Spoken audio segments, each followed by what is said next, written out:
My name is Elena Harper, and I was born and raised in Charlottesville, Virginia, a town where the past lingers in brick buildings and family names. It's the kind of place where people know who you are before you even open your mouth, where being a Harper meant something, especially on the east side of town. My parents, Thomas and Margaret Harper, were well respected in the community. My dad owned a small but steady contracting business remodeling kitchens, restoring old homes, sometimes even building new ones if the client had the money. My mom had been a high school English teacher until she retired early. People remembered her as the one who never accepted late papers and always wore her reading glasses on a chain around her neck like some academic sheriff. We weren't wealthy, but we were comfortable. We had a classic colonial-style house with green shutters and a wide front porch that wrapped around like a smile. In the spring, the porch swing would creak in the breeze, always seeming to keep rhythm with the wind chimes that hung near the kitchen window. That swing held more family conversations, secrets, and silences than I can count. To most people, we looked like a close-knit, all-American family, dependable, clean, polite. But underneath all that tradition was a quiet tension, like the swing's old rope. Just strong enough to hold you, just weak enough to snap under pressure. I have one sibling, Zachary, my older brother by 3 years. To the outside world, and especially to our parents, Zach was everything a son should be. He was predictable in the safest way possible. He played quarterback in high school, dated a girl named Emily who wore pearl earrings to church, and got into the University of Virginia to study business. He wore loafers to Sunday dinner and tucked in his polo shirts even when we weren't going anywhere. He was reliable, straight-laced, and deeply practical. If you ever saw a Norman Rockwell painting come to life, it'd probably look something like Zach.me. I was the wild card. I was the girl who, at 12 years old, told my mom I wanted to live in New York City and start my own fashion label. I filled sketchbooks with clothing designs while my classmates filled theirs with algebra homework. I cut up thrift store dresses, sewed them back together into something new, and wore them to school, where teachers complimented my creativity and other girls whispered behind their hands. My mom didn't know what to make of me. She didn't say it out loud, but I could see it in her eyes, confusion mixed with something bordering on fear. One night, while I was pinning fabric to my corkboard, she stood in the doorway with her arms crossed and said, "You're too ambitious, Elena. Ambition without grounding is just a recipe for failure." I never forgot that. Not the words, not her tone. Especially not the way she said ambitious like it was a flaw, like she was diagnosing me with something incurable. It was the first time I realized my dreams made her uncomfortable, maybe even disappointed her. After high school, I enrolled at the Savannah College of Art and Design. I was terrified, but thrilled. For the first time, I was surrounded by people who didn't look at me like I was crazy for wanting more people who celebrated color and texture and ideas. But coming home during summer breaks always reminded me that in Charlottesville, dreams were only valuable if they looked like spreadsheets or law degrees. Zach had graduated by then and was starting his logistics company, something about freight coordination and digital warehousing. I didn't understand the details, and frankly, I didn't care. What I did care about was what happened one summer evening while I was back home. I came in through the side door, sweaty and tired from an afternoon walk, and stopped cold when I heard my name. My parents were in the living room, voices low but clear enough through the old vent system. "He just needs the capital to get started," my mom said. "Zach's got a solid plan." "A real one?" My dad replied. "How much are we thinking?" $100,000. He needs help getting the trucks and software. He can pay us back once things take off. There was a pause. Then my dad asked, "What about Elena?" A scoff, sharp and immediate. "Oh, please. She wants to move to Los Angeles and design clothes for celebrities. That's not a future. That's a fantasy. She needs to get her head out of the clouds and come back to earth." I stood behind the staircase wall, holding my breath like it might keep me invisible. I didn't hear the rest of the conversation. I didn't need to. I understood everything I needed to in that moment. Later that night, I didn't sleep. I stared at the ceiling fan rotating above my childhood bed. The same one with glow-in-the-dark stars on the ceiling that Zach had helped me stick up when I was 9. I thought about the $100,000, how much that would have meant to me. Rent in LA, fabric, a studio space, runway entry fees. I wouldn't have even needed all of it. Just a fraction.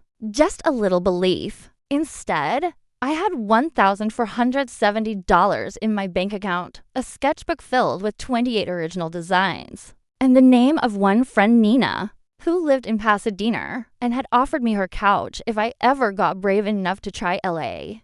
At 4:15 a.m., I packed my suitcase. I didn't cry. I didn't leave a note. I just took my clothes, my sketchbook, my old Singer sewing machine, and a fire burning so hot in my chest it made it hard to breathe. When the sun came up, I was on a Greyhound headed west. I didn't speak to my parents again for 6 months. And that was the moment the divide between us became permanent. Not because of the money, but because of what it meant. They didn't believe in me. So I had no choice but to believe in myself. When I arrived in Los Angeles, I stepped off the bus with a duffel bag over one shoulder, my sketchbook tucked under my arm, and a fire in my chest that burned hotter than the California sun. I had never felt so uncertain, and yet so alive. The sky above me was soaked in shades of orange and gold, the kind of sunset that felt more like a sign than a coincidence. LA didn't care where I came from. It didn't care that I had no connections, no money, and no real plan. And maybe that's exactly what I needed, a place that wasn't waiting for me to earn my worth before opening its doors. My friend Nina Torres lived in Pasadena, in a modest 2-bedroom apartment off Walnut Street, a neighborhood full of indie coffee shops, tiny art galleries, and dive bars where you could still hear poetry on Thursdays. Nina worked as a junior editor for a post-production company and had a heart big enough to rescue every stray cat in the alley and every broken soul who crossed her path. When I called her from the Greyhound station, her first words were, "You better be hungry, because I've got leftover Thai and a couch with your name on it." That couch became my home. It sagged in the middle and squeaked every time I shifted in my sleep. But to me, it was a throne. After what I left behind in Virginia, after what my parents said or didn't say, that old couch was the first space that was mine, even if just temporarily. Nina didn't ask too many questions, and I didn't volunteer much either. She just let me exist, which was maybe the kindest thing anyone had done for me in months.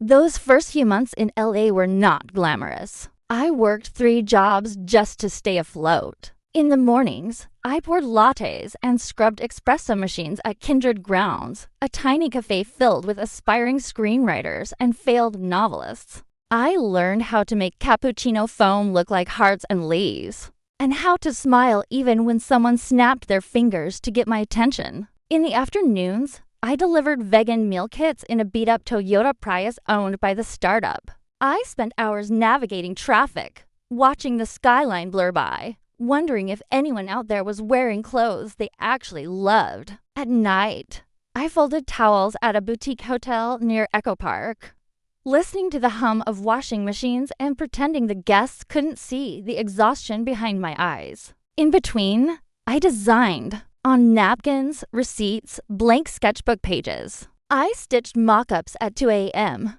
while Nina snored softly in the next room. My fingers blistered, my back ached, and sometimes my dreams were so vivid they startled me awake, but I never stopped creating. I couldn't. That dream of having my own fashion line, of seeing my name on tags, was the only thing keeping me going when the money disappeared faster than I could earn it. One night, after paying Nina a bit of rent, filling my Metro Pass, and buying some thread, I checked my bank account.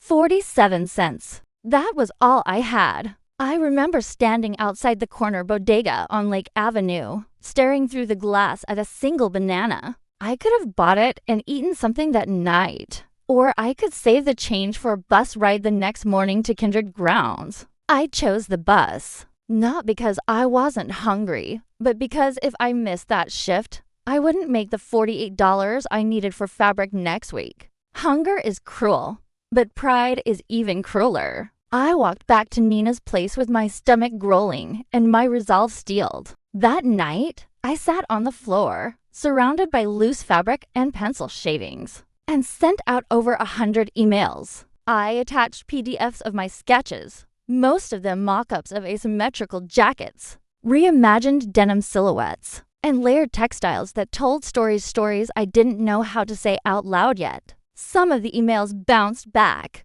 Most were ignored. A handful responded with form letter rejections, thank you, but not at this time. And then one changed everything. These are bold. Send me 5 samples. JC. I stared at the email for what felt like an hour. JC. Who was JC? I scrolled down to the signature block.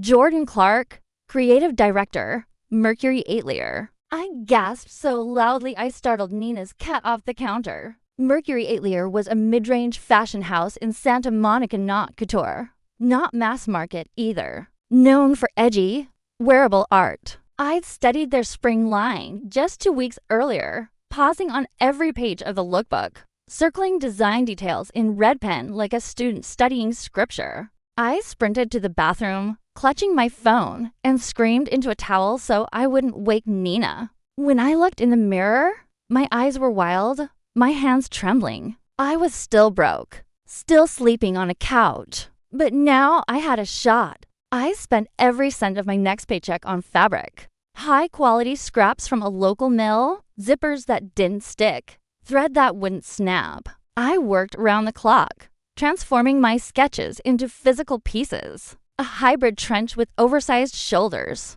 a denim corset jacket, a soft suede coat with stitched-in poetry down the sleeve. My fingers bled. My sewing machine whined in protest. But when I finished, I packed the 5 samples into a plain white box, wrapped it in brown paper, and handwrote my name across the top. Elena Harper. 2 weeks passed. Then, one Thursday afternoon, while I was folding towels in the hotel laundry room, my phone buzzed. Come in Monday. Let's talk. That was all it said. No signature, no details. But I knew. My knees buckled. I sank to the floor between carts of fresh linens and cried into my sleeve. The janitor, Carlos, passed by, gave me a thumbs up, and kept moving. He didn't ask what happened. I think he knew better than to interrupt a girl getting her first yes. I didn't call my parents. I didn't want to hear their voices until I could say, look what I built, without your help.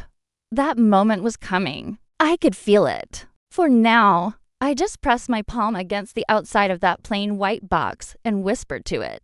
This is the beginning. Walking into Mercury Atelier's office on Wilshire Boulevard felt like I had entered someone else's dream and I was pretending it was mine. The building was sharp-edged and silent, the kind of place where whispers sounded louder than voices. Inside, everything smelled like lavender and leather and possibility. The floors were polished concrete. The walls, whitewashed and clean, had only one thing on them, the company's mantra in tall, black letters. Wear what you dare. I was wearing one of my own jackets that day. Black canvas, double-breasted, asymmetrical zip, with bold shoulder folds I stitched in the dark while Nina snored a few feet away. It was the only piece I didn't include in the samples. Too personal. It didn't feel like something I wanted judged. But something told me I needed to wear it not to impress them, but to remind myself that I belonged in that room.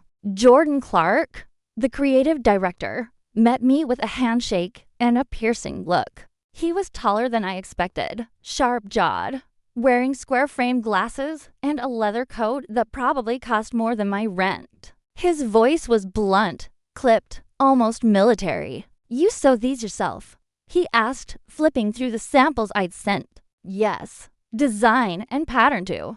All mine. He held one piece up, examined the stitching under the collar, and said flatly, Jesus. That was it. No grand speech. No drawn-out interview. He handed me a contract $38,000 a year. Basic health insurance, access to studio space, and Humorously, unlimited kombucha in the break room. I signed it in less than a minute. No negotiation. No hesitation. It wasn't glamorous. Not even close. I started at the very bottom, fetching swatches, organizing pattern drawers, ironing mock-ups for designers who didn't remember my name. I sat in design review meetings without speaking unless spoken to. I took notes. I learned. I absorbed every ounce of knowledge like a starving woman in a room full of feasts. But late at night, after everyone had gone, I stayed behind in the studio, quietly slipping my own sketches onto the wall behind my desk, tucking alternate versions of jackets into the optional review pile, just hoping someone would notice. 6 months passed like that. My name wasn't on anything. My ideas weren't acknowledged, but my paycheck came in regularly, and I was being paid to create. That in itself felt like a revolution. And then the fall line disaster happened. It started in a Monday meeting, the kind where the coffee goes cold before you've even opened your laptop. The senior design team presented the fall collection to Jordan in a pristine mood board presentation, neutral tones, oversized knits, post-minimalist inspiration. Halfway through, Jordan's jaw tightened. By the end, he stood up and threw his notepad across the room. "This is flat," he said. "Flat, soulless, dead. We're not doing this. This brand is supposed to stand for risk, for voice. I want something that bleeds risk." And I, stupid from caffeine and barely an hour of sleep, raised my hand. It was a reflex. I hadn't planned it. I hadn't even spoken in a Monday meeting before. "I have something," I said. The room froze. Everyone turned, half curious, half annoyed. I pulled out my sketchbook from my bag, hands shaking, and flipped to a page I'd been quietly working on for weeks. The design was personal, half inspired by motorcycle armor, half by 18th century corsetry. It was modern and industrial, but also emotionally raw, layered onto the backward digital embroidery details of topographical maps, each one from a place I had lived or dreamed of living. It told a story. My story. Jordan looked at the page. He didn't blink for a full minute. "Make it," he said. "Now." I sewed the sample in 48 hours. Didn't sleep, didn't eat much. When I brought it in, Jordan said nothing, just ran his hand over the seams and nodded. It became the centerpiece of the fall line. It walked the runway in Santa Monica, worn by a model whose expression matched the jacket, unyielding, strong, female. A month later, it landed in Vogue's September spread under a headline that read, "Mercury Rises, the Risk." That redefined fall fashion. The article didn't mention my name until the 3rd paragraph. But there it was, designed by newcomer Elena Harper. The show-stopping jacket offers both edge and elegance, an unapologetic answer to the quiet fashion we've grown bored with. I nearly dropped my phone. When I saw it, Nina screamed when I showed her. We split a bottle of Prosecco on the fire escape like two broke girls who'd just stolen the moon. And that's when the phone rang.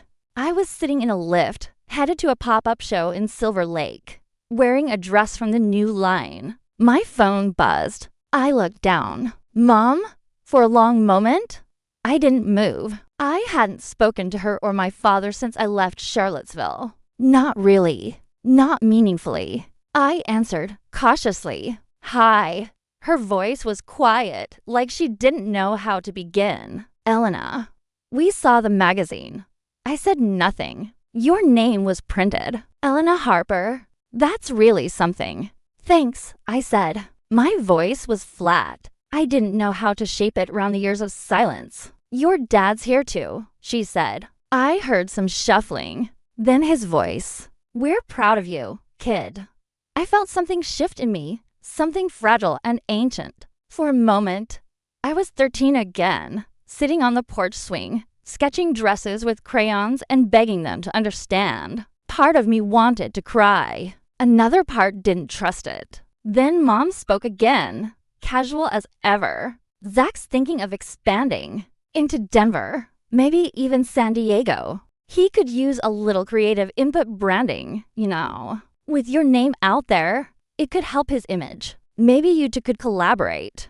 And there it was, still the same tune, Still the same strings. I took a breath, steady and full. I think I'll pass, I said. I've got my own expansion to worry about. She was quiet for a beat. Then, right. Well, we're happy for you. Thanks, I said again. But this time, I meant it for myself. Success doesn't arrive with trumpets or fireworks. It arrives quietly, almost silently, like a shift in weather. One day, people are questioning your choices, and the next, they're tagging you in articles and saying things like, "We always knew you'd go far." But the truth is, no one asked how I got there. No one from Charlottesville ever asked about the months I went hungry, the nights I stitched in silence, the way my hands shook when I walked into Mercury Atelier for the first time. They just looked at the result. A name in print, a photo on a billboard, a dress on a red carpet. And suddenly, I was the one who made it. Meanwhile, Zach's steady, successful Zach was running a solid operation. His logistics business had expanded into Denver, and he was raking in contracts from regional chains and boutique distributors. He got married in Nashville, in a wedding so perfectly manicured it could have been sponsored by a luxury magazine. White linen everything.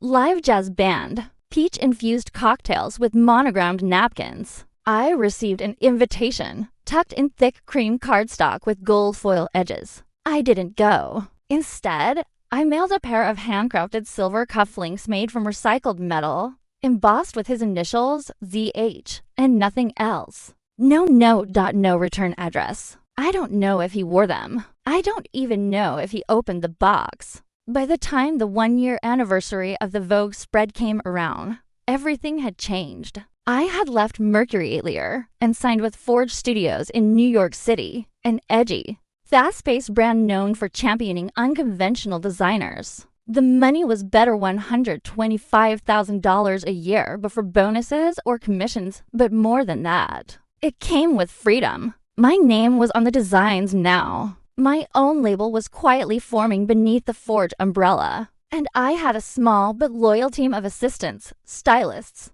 and digital artists who understood the vision. People began tagging my pieces on social media with hashtags like #HarperCut and #WearingElena. Celebrities started requesting custom orders. One night, while scrolling Instagram in my new Brooklyn apartment, I saw Natalie Rivers, the Oscar-winning actress, wearing my burnt silk trench coat on a red carpet in Los Angeles. I had made that coat on Nina's floor a year before. Now it was international. And still, I hadn't taken a dollar from anyone. Not from Zach. Not from my parents. Not from the investors who kept emailing after I was listed in Forbes 30 Under 30. I didn't need their validation or their resources. I needed the space to build something that was mine. And I had done it. The first time I returned to Charlottesville in nearly 3 years, I chose to drive instead of fly. I wanted to feel the miles stretch behind me, to remember exactly how far I had come. The Blue Ridge Mountains rolled into view like a painting, familiar and unchanged. The town looked like it had been frozen in amber. Same diners, same school signs, same trimmed hedges in front of white houses. Our house was exactly the same too. Green shutters, porch swing, flower beds planted in precise rows like they had somewhere to be. I parked in the driveway and sat there for 5 full minutes, watching the curtains shift in the window, wondering if I could walk in without carrying everything I'd worked so hard to leave behind. Mom answered the door like she'd seen me just yesterday. "Elena," she said, pausing to look me up and down. "You look different." "I feel different," I replied, stepping inside. The floorboards still creaked in the same spots. The air smelled like lemon cleaner and familiarity. Dinner was awkward. Dad brought up Zach within the first 10 minutes. How well he was doing.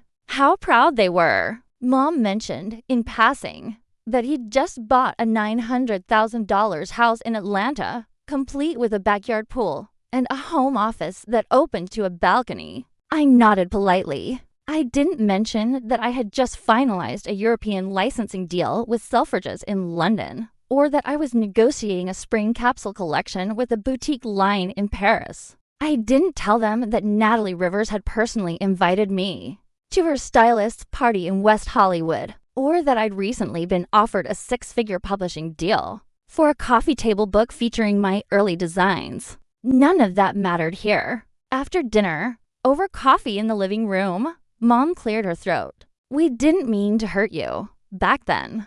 I looked up from my mug. "We just didn't want to see you waste your time on something so risky," she added. "You have to admit it could have gone badly." I held her gaze. "Sure," I said. "It could have, but it didn't." Dad stared down at his hands, then said quietly, "We didn't know how strong you were." I paused, not out of anger, but to gather my words with precision. I didn't want to be cruel. I didn't want revenge. I just wanted the truth to be heard, once and for all. "I knew," I said. "That's why I did it without you." There was a silence then, thick, but not unbearable.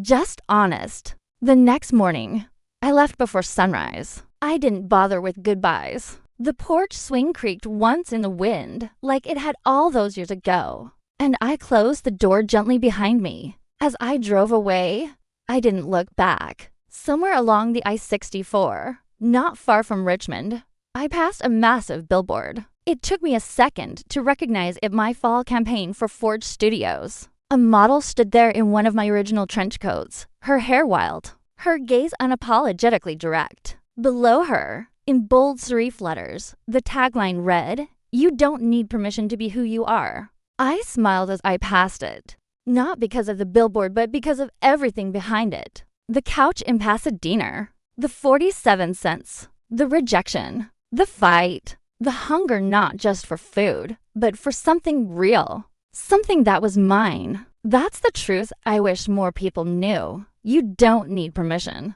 Not from your parents. Not from your town. Not from the world that tells you your dreams are too loud. You need vision. You need grit. And maybe, just maybe, you need a little pain to build the fire that'll carry you through. And when you get there, really get there, you'll know it wasn't luck. It was you all along.